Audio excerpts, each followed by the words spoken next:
Earlier last month, a game called Crow Country was released. It's a third-person shooter where you follow the protagonist, Mara Forrest, as she investigates the abandoned and titular Crow Country amusement park.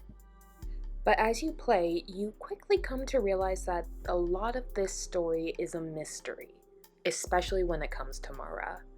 And like any good mystery, it slowly drops hints along the way, but that doesn't make the reveal any less surprising.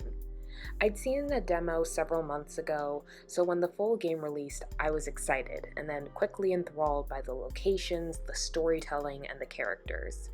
And in the end, I came away feeling satisfied by the game and excited for the devs' future projects.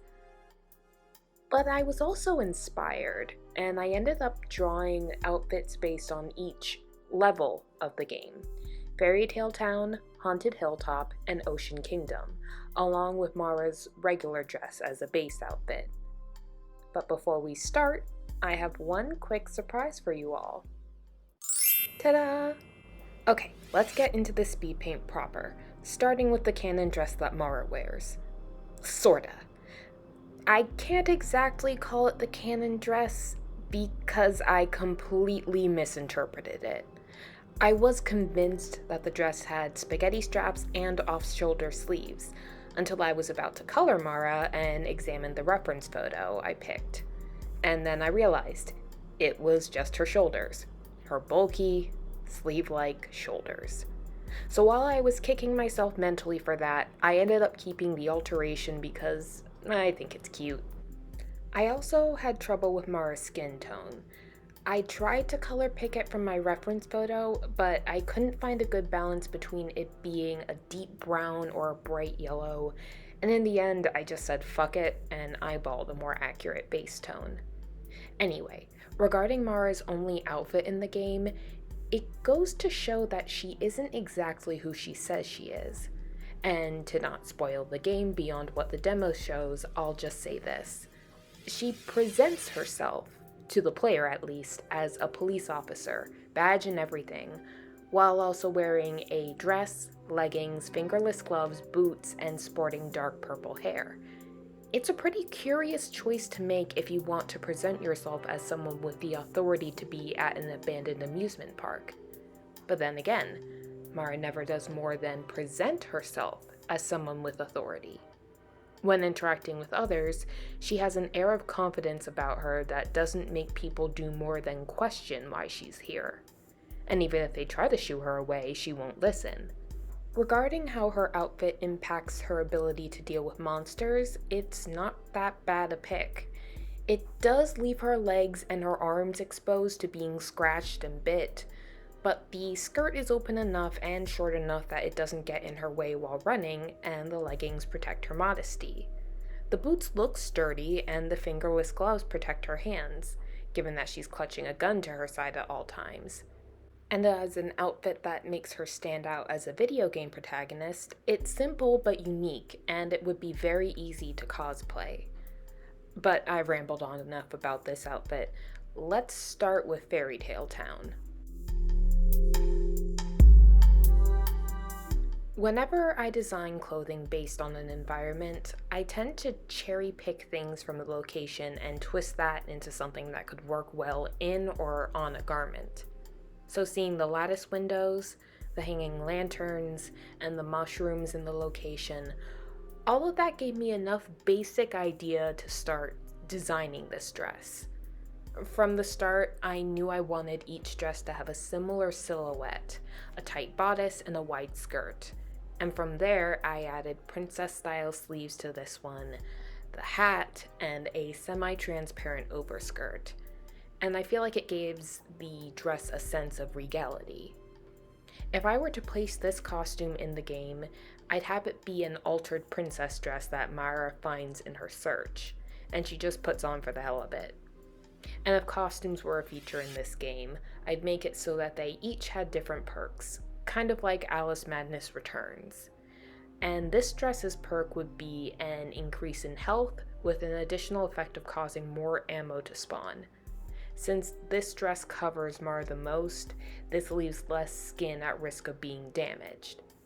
Speaking of something that covers her, Let's talk about the boots.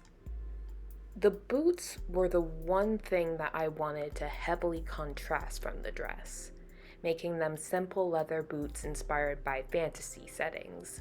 Plus, I think it would fit with Mara's character. Honestly, it's my favorite of the three.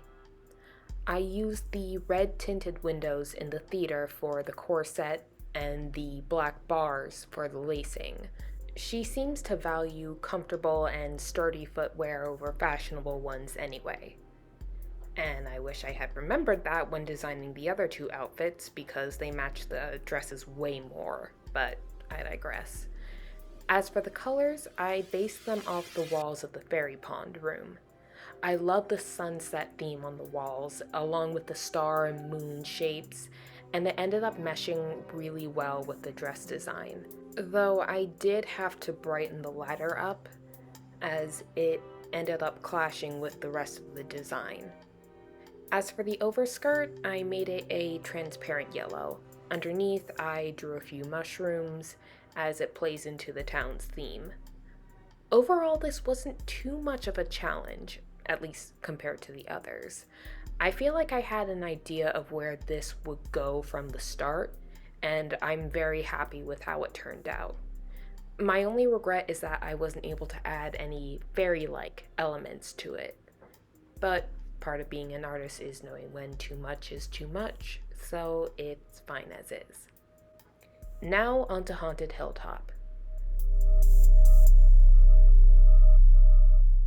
From the start, I knew that I wanted a pumpkin skirt for this outfit, but the bodice and everything else became a challenge.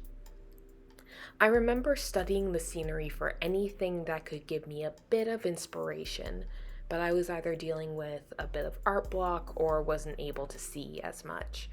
Compared to Fairytale Town and Ocean Kingdom, Haunted Hilltop is a pretty dark level, and it doesn't get any better the more you progress in game.